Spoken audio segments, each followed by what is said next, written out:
अस्सलाम वालेकुम my dear students. आज मैं आपके साथ छठी क्लास का इंग्लिश का रिविजन पेपर शेयर करने जा रहा हूँ। इसमें से आपका सिर्फ सबसे ऊपर पेपर आएगा, तो बगैर टाइम से आया करें। पेपर को स्टार्ट करते हैं, इसकी आपको मैं कीज़ मतलब जो बात भी बताने जा रहा हूँ, तो वीडियो को लाइक और चैनल को सब्सक्राइब आपने लाजमी करना है। क्वेश्चन नंबर 1 का जो आंसर है आप साथ में पढ़ते रहें। इसका क्वेश्चन नंबर 1 का जो है वो ए है। ये आपने क्या करना है, select the conductive meaning of the underlined word. The gift of her favorite doll made her heart dance. तो इसका हैप्पी जो मैं येलो कलर से हाईलाइट कर रहा हूँ, ये इसका आंसर है। क्वेश्चन नंबर 2 है चूस एन। ठीक है, क्वेश्चन नंबर 2 का जो आंसर है वो है बी। क्वेश्चन नंबर 2 का ये बी है। क्वेश्चन नंबर 3 का जो आंसर है वो है सी के आइडेंटिफाई द टाइप ऑफ। ठीक है, ये सी वाला इसका आंसर है। उसके बाद क्वेश्चन नंबर 4 है choose the pair of collective noun. तो इसका चौथे का जो आंसर है वो है सी ए फैमिली क्लास। उसके बाद क्वेश्चन नंबर 5 है fill in blank with the modal वर्बेबिलिटी।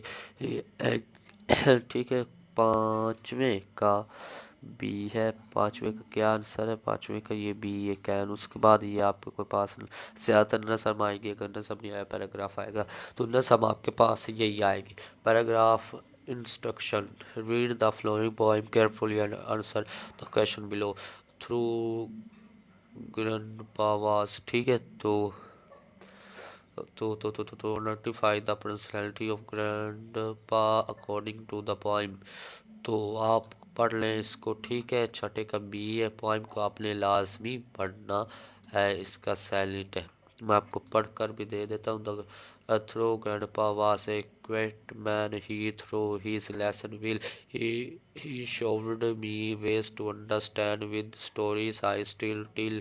Hold your head up proudly and wipe that tear out of your eye। ठीक है, तो ये सतवें का जो 7 का आंसर है किधर गया? बी।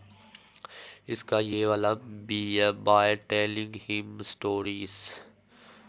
उसके बाद 8वें का जो आंसर है वो है ए। 8वें का जो आंसर है वो है ये A, we have to bear pain to get goals life. 9वें का जो आंसर है वो है बी। 9वें का क्या आंसर है? वो है B, grandparents are great blessing. 10वें का जो आंसर है वो है ए। इसकी कीज भी मैं आपको अब बताने जा रहा हूँ। सबसे पहले क्वेश्चन नंबर 1 है write a paragraph of 10 sentence on youngest child of my family. First write topic sentence and then supporting details to make it an interesting. Use correct grammar, punctuation and spelling। 10 number का ये आपका है। Channel को subscribe लाजमी करें, video को like आपने लाजमी करना है। ये आपका क्वेश्चन नंबर 10 रहा। क्वेश्चन नंबर 10 ठीक है, ये वाला sorry question number 11। Question number 11 का ये नीचे आंसर दिया, सिंपल आंसर यो यंगेस्ट चिल्ड। ठीक है, ये वाला आंसर है। Youngest chilled of family is differently most. ठीक है, आप पढ़ सकते हैं। ठीक है, उसके बाद क्वेश्चन नंबर 12 की तरफ आ जाते हैं। ठीक है, क्वेश्चन नंबर 12 में आपने क्या लिखना है? आपने लिखना है write a dialogue of 10 sentence में a gold and rainbow about recent hit use correct conjunction grammar and spelling. Marks 12। ये 12 नंबर का आपका है, तो ये आपने डायलॉग लिखना है। तो रेनबो, ठीक है, ये आपके दूसरा आगे डायलॉग आप तो ये आप जो तीसरा ये आपसे मतलब कि 13वां आंसर है। ये आपके टीचर सुनेंगे आपसे या फिर चेंज करवा देंगे या आपको इसके मुफ्त के नंबर दे देंगे। तो वीडियो को लाइक करें, चैनल को सब्सक्राइब करें। बाकी जो सवाल नंबर 13 का है, जो अगर वो सुन भी लें तो वो ये सुनेंगे। ठीक है, ये आपसे सवालात करेंगे, ये आपने उनसे जब बात करने हैं।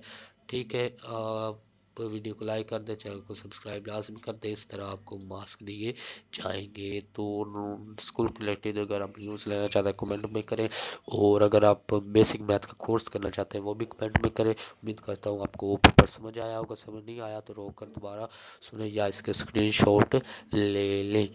उम्मीद करता हूँ कि आपको ये पेपर आ जाएगा। ये आपका आखिरी पेपर है। ये आपका रिजल्ट भी अल्लाह करे अच्छा हो। वीडियो को लाइक करें, चैनल को सब्सक्राइब करें। अल्लाह हाफिज़।